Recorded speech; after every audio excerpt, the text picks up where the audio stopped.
I think one thing I am enjoying that has come out post-pandemic is that there's a greater focus on mental health.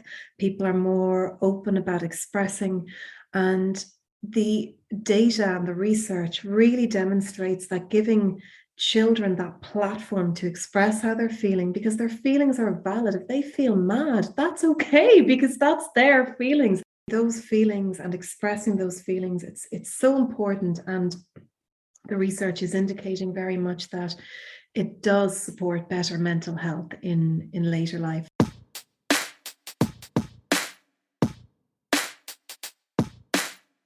I'm looking out, the sky is a little bit grey, but it's raining, and rain bizarrely reminds me of home, because I'm from the west coast of Ireland, where it rains about 364 days a year. So maybe I'm feeling nostalgic. I like the rain.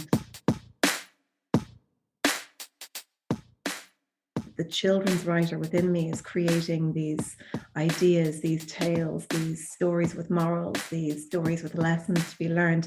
And at my very core, I am a storyteller. I love writing, and I always have done. I often use the phrase with clients, if the brain can think it, it can scare you with it. And that's often what anxiety is. It's thinking about what might happen.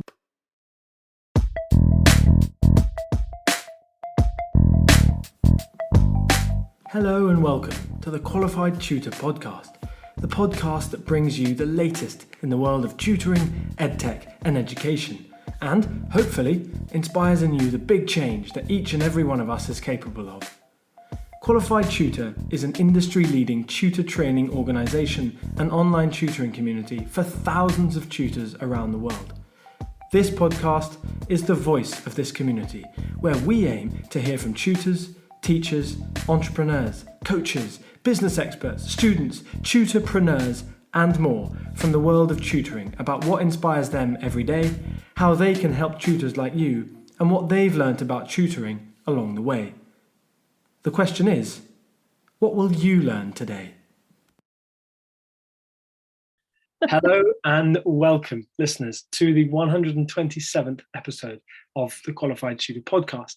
My name is Ludo Miller, the host of this podcast. Welcome back to regular listeners. Welcome to any of you for whom this is your first time listening to the Qualified Tutor Podcast.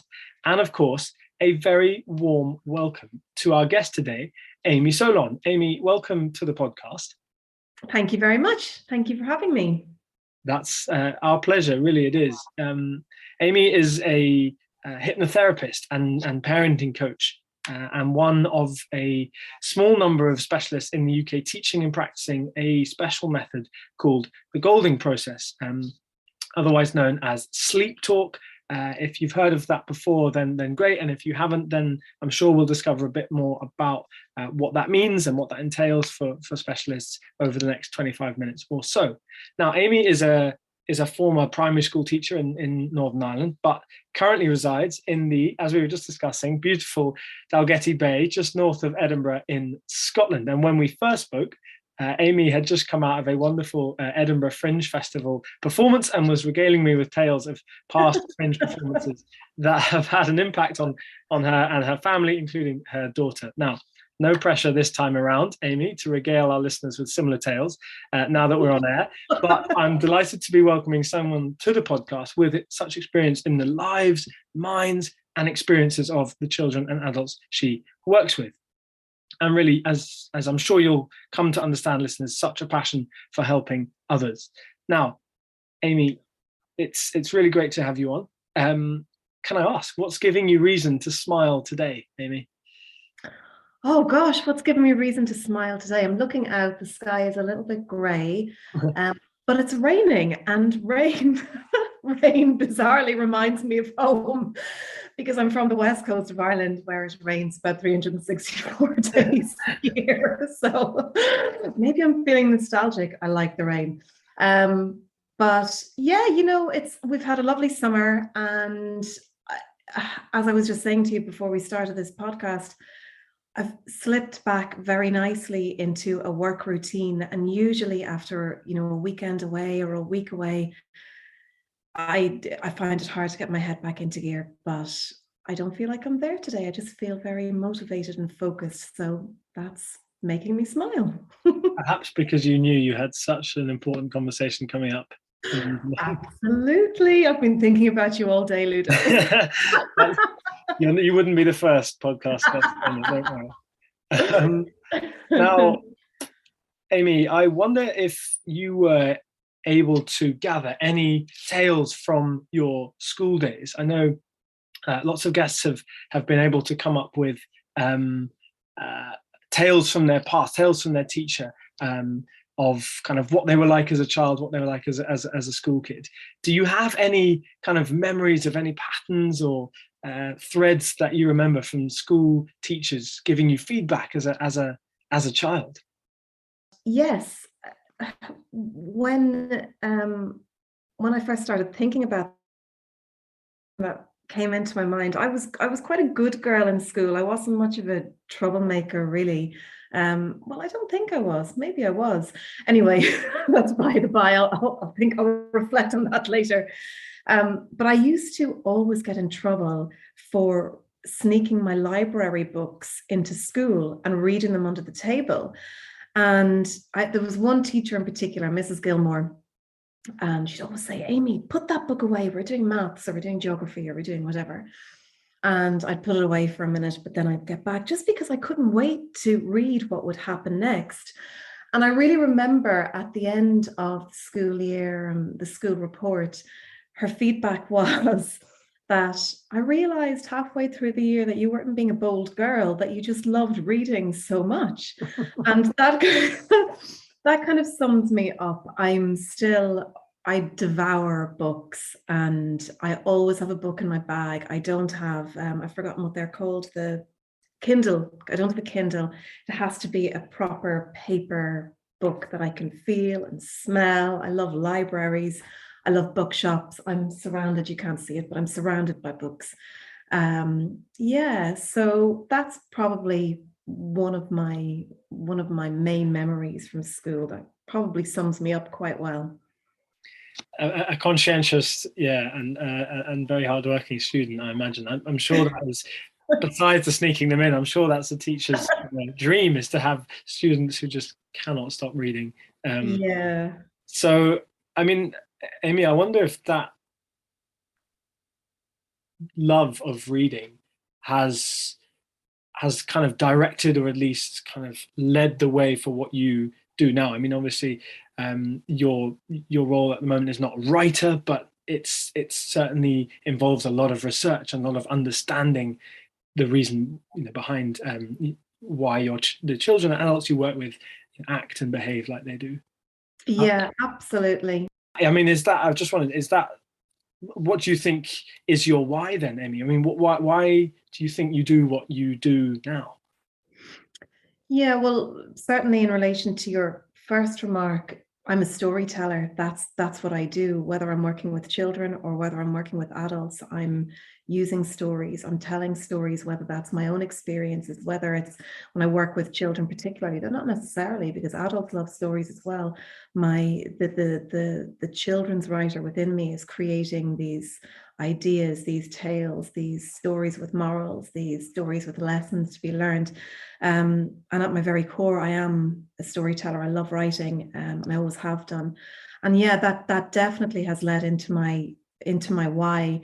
I remember in primary school, that question that teachers or even parents or adults ask, what do you want to be when you grow up?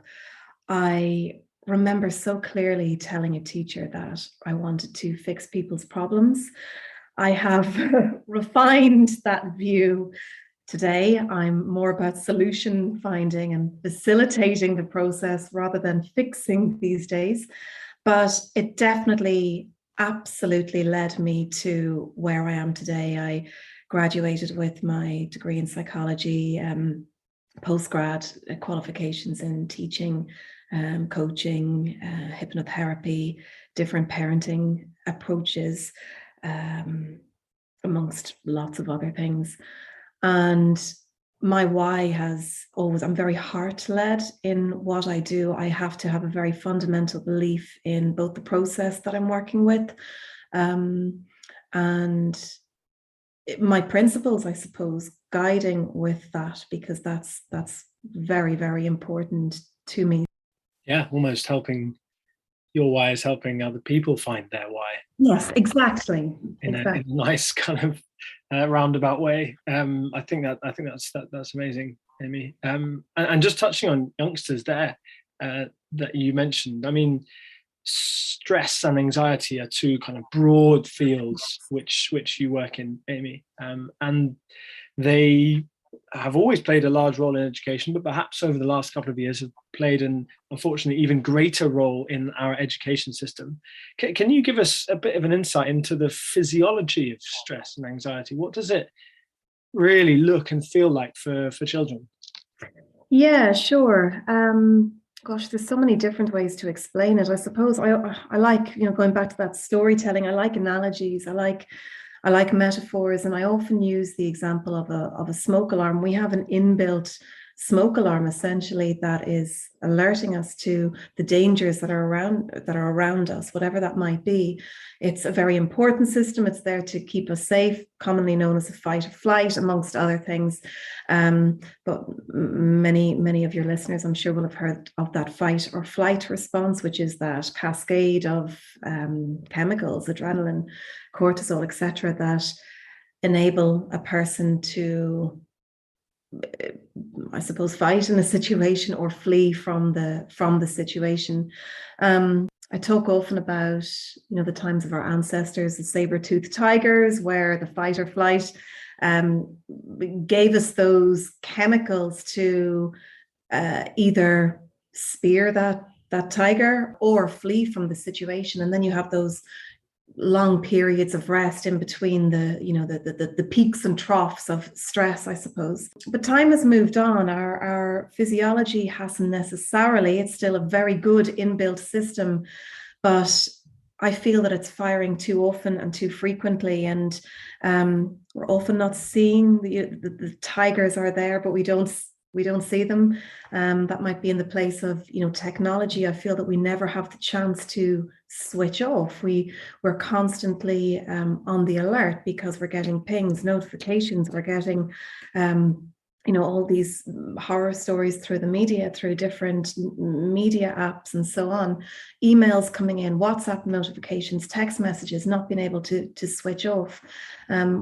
Irrespective really of your age, life is becoming more stressful, and that smoke alarm, that internal anxiety system, is just firing more frequently. And I suppose what I do is work with people to just dial it down a little bit, to soothe it a little bit, to we don't want to eliminate it because it serves such an important function, but we want to create an environment where we're, I suppose, responding rather than reacting to the many and numerous triggers that we have in our life on a daily basis. Those tigers that were few and far between are now very, very frequent and not always visible. I often use the phrase with clients, if the brain can think it, it can scare you with it. And that's often what anxiety is. It's thinking about what might happen, because the fact is that we don't know what's around the corner, what's down the path. And even if the absolute worst thing were to happen, which usually, let's face it, it doesn't, the chances are we would have the tools, the resources to cope, and certainly cope better than we would think we would do. Absolutely. I love that phrase. If the brain can think it, it can scare you with it. I mean, that can be such a handy method for overcoming or for helping your clients overcome the anxiety as it starts to descend. I wonder then, I mean, turning from the student or the child to the teacher or the tutor or the educator, we could say, how can, in their place of work or at work, how can educators overcome stress and anxiety? Is it the same way that children can in their lives? Yeah, it's a really interesting one, because I find that I start within my hypnotherapy work. I started working with adults and then progressed later on to working with children. But certainly the tools are the same. And I think what I think I've said to you before, for instance, I don't have a smartphone. I do have one, but it's my husband's old phone that is used on the Wi-Fi. So it's here at home, and I don't have it out and about because it's not linked up to a number. So I'm not getting constant notifications because I know that, and I did have one for a while, but it just mentally didn't work for me because I was never switching off. So I often think that that's maybe even just have a little break for an hour, even half an hour from having the phone, and maybe just looking at what's around, because we can get so engrossed in what might happen, what could happen, that we miss a lot of those things that are going on around us. So I think for anybody, whether you're an educator or whether you're not, just getting those moments that feed your soul in some way. So I often talk about, and everybody is different, and I would never claim that what I do is the the panacea or the best approach for everybody. But I start my day, I've got two little children, they are 4 and 6. I start my day, I get up before everybody else, and I go to my back garden, rain or shine, with a cup of tea, and I sit in the back garden and listen to the birds, even if it's just for 5 or 10 minutes. But that's my time for me. And then if the rest of the day is go, go, go, go, go, I can handle that because I know I've had those first few moments in the day. And some of them, sometimes it's longer than others. Sometimes I get a full half an hour.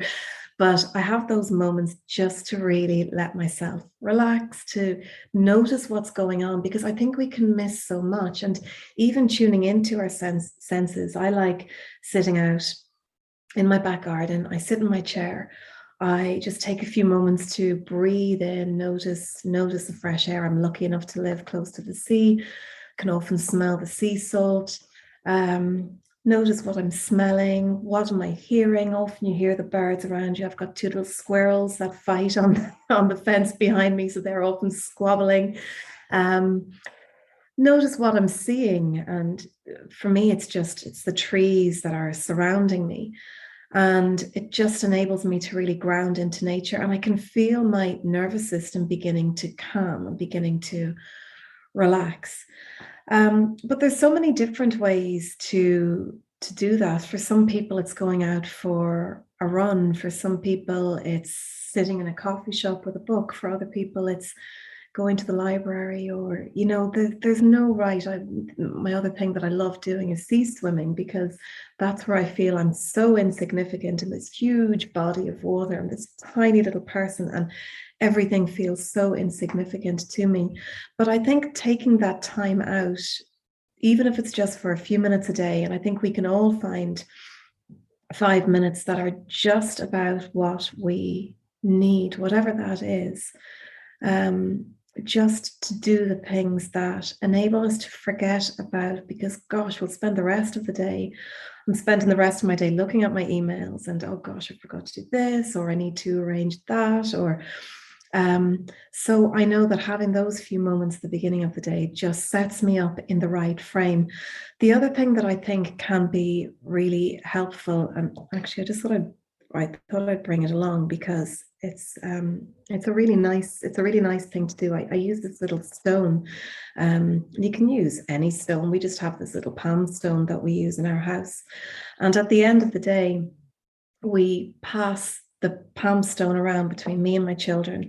My husband joins in if he's around, and just talk about the things that were good about the day, the things that were nice, the things that we appreciated, the things that we were grateful for, because that sense of gratitude, I feel, is so important. I'm probably quite a grateful person, actually, by my very nature, but I notice that when I'm in that practice of gratitude, that I'm actively looking for more things that make me feel grateful, because there's so much that I am thankful for, and I think it's priming your brain to search for more. Essentially, the scientific term is the reticular activating system, and if you feed your brain a certain focus, the more you focus on that thing, the more your brain will will give you essentially. And if you focus on all the stuff that's going wrong, well, that's what your brain thinks you want to understand and see. So it gives you that. Whereas you can, if you change your focus, and we can focus so often times on the problem, that when we do focus on the solution or the nice things, well, we can start carving that new way of perception, perceiving the world and perceiving the good things that are going on for us. What a beautiful little message there, Amy. I'm sure that is a really very productive activity. I think listeners who are tuning in here, with those of you who have children, I think that could be a wonderful little activity to bring into the end of the day.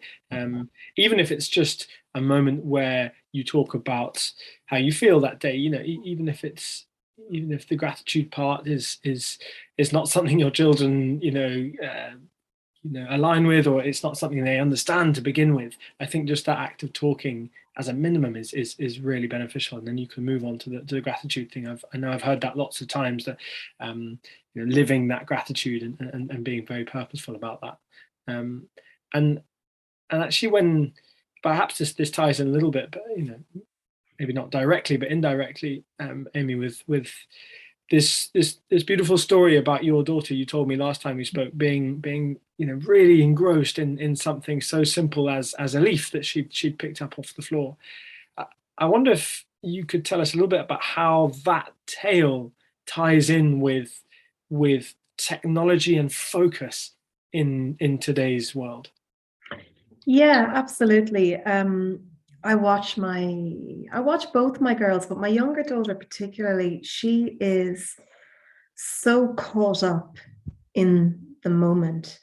And it is such an absolute pleasure to watch. And I really learn so much simply by observing her, because I think I can, like so many other people, get caught down rabbit holes of worry and to-do lists and what ifs and so on, that, like I was saying earlier on, half the things we worry about, it's such a pointless exercise.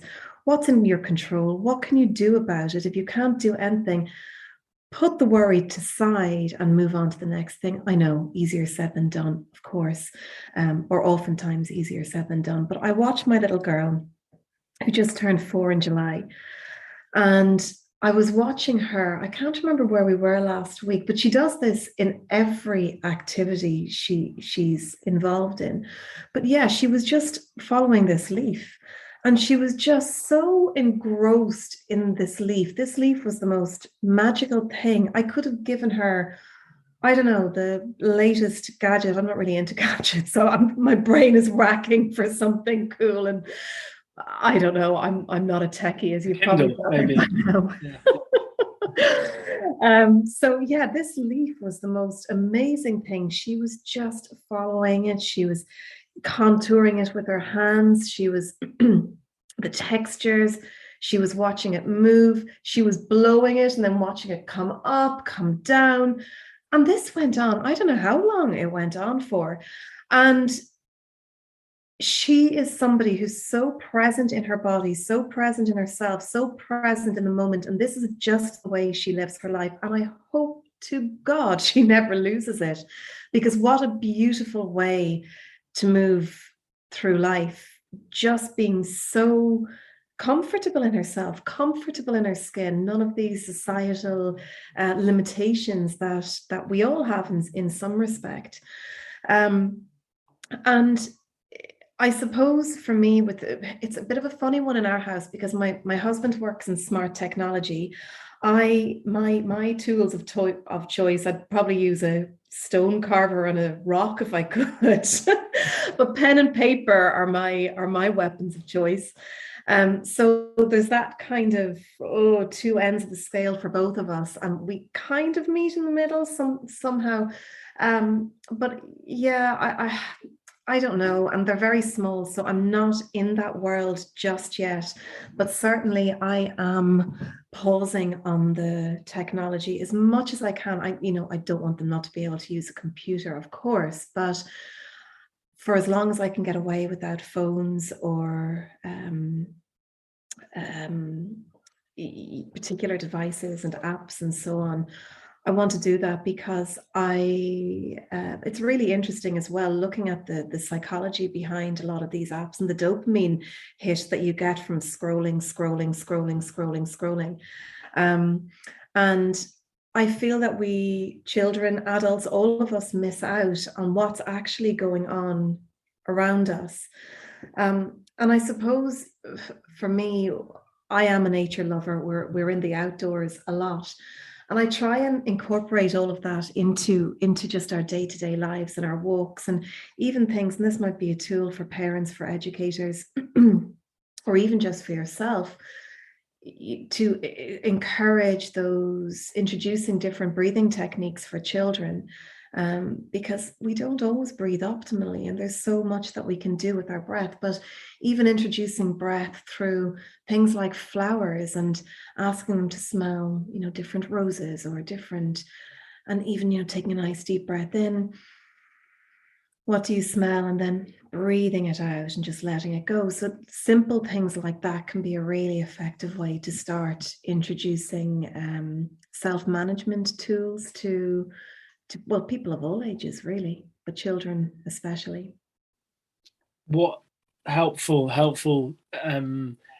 tools there, Amy, and I mean that because you're not giving people kind of schedule or day altering activities. You're not taking out large chunks of their day. These are real kind of little things that you can fit in around otherwise potentially busy schedule, and I think that those are really important, almost in response to the busyness of the world that we have, which is perhaps unfortunate, but these tools and strategies that we need to develop kind of have to fit into that, and are aimed at taking you out of that, even if just for a brief moment.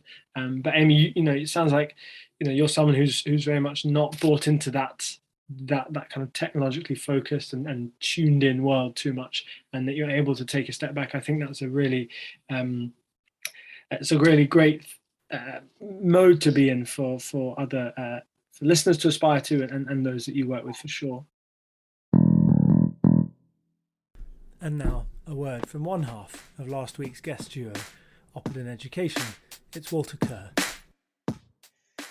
Thank you very much to Ludo for having Henry and myself on the Qualified Tutor podcast. We had a wonderful time. We never find much time to reflect, and that is, I suppose, one of the great joys of being a guest on a podcast, is that it gives you time to reflect on the business to date, and the questions that Ludo posed were interesting, and I hope were enjoyable for those who listened to them. It's funny. I mean, there's lots you enjoy about being a guest on a podcast. The fear is being too self-congratulatory, and or avoiding cliches around just getting started, which is often what we hear a lot.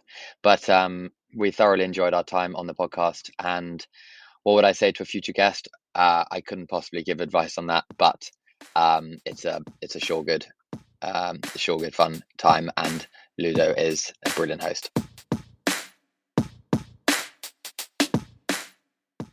We're just kind of drawing to a close here, Amy. There's so much that you've packed into there. You've been speaking kind of so eloquently about ways to tune out, ways to self-manage, as you say, ways to reduce stress. But what's next for you, Amy? What's next for Amy Solon?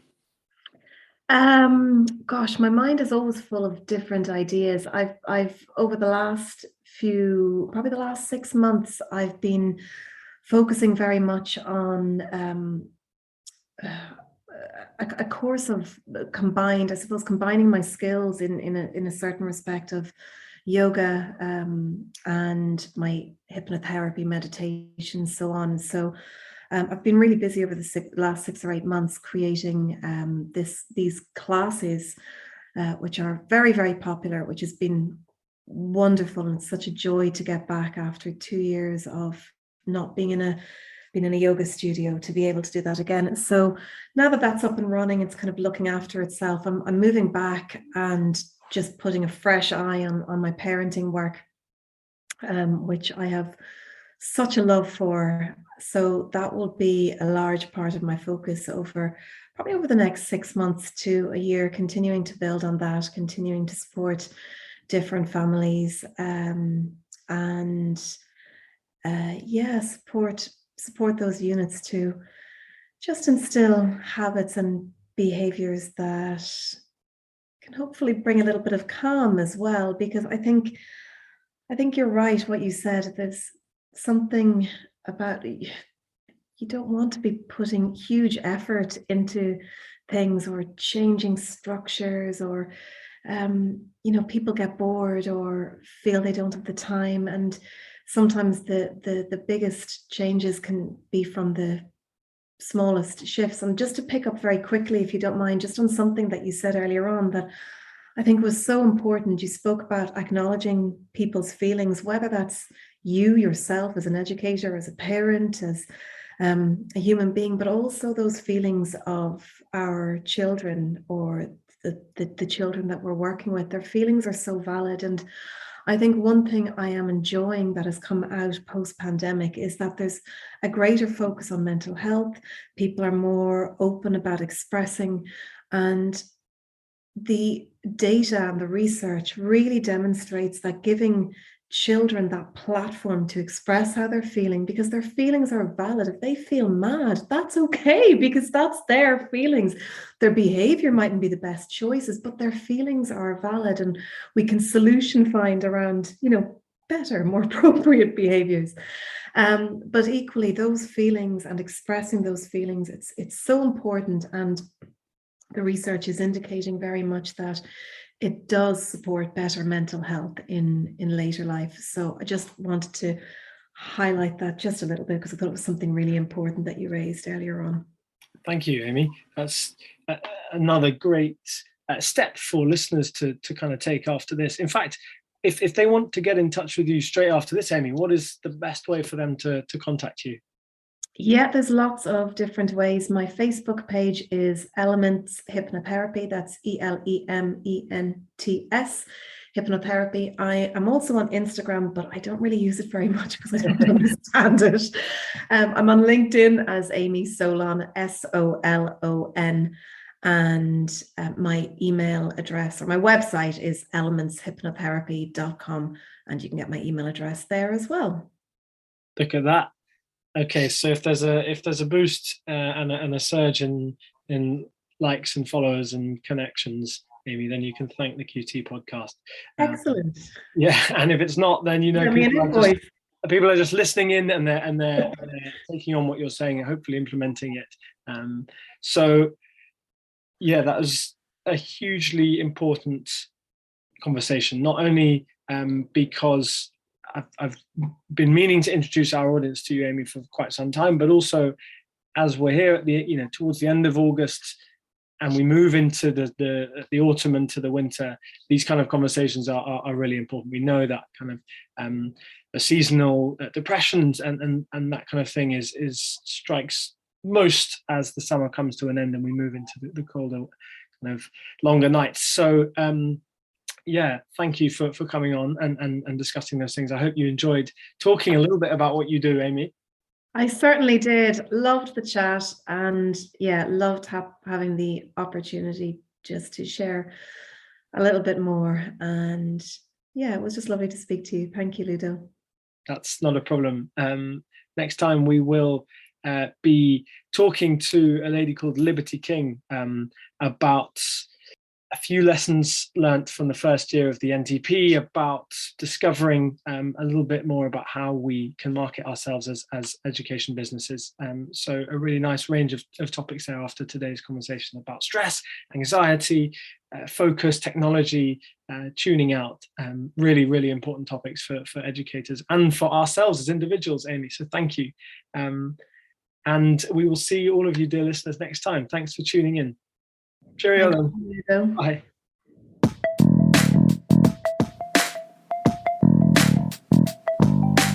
Thank you for listening to this episode of the Qualified Tutor Podcast. Whether you're a regular listener of this podcast or you've just stumbled across it, Join the Qualified Tutor podcast group within the Qualified Tutor community to stay up to date with our latest news, offers, workshops, and of course, simply to meet other tutors like you. Whatever your level as a tutor, our training courses will be the next step in your professional development.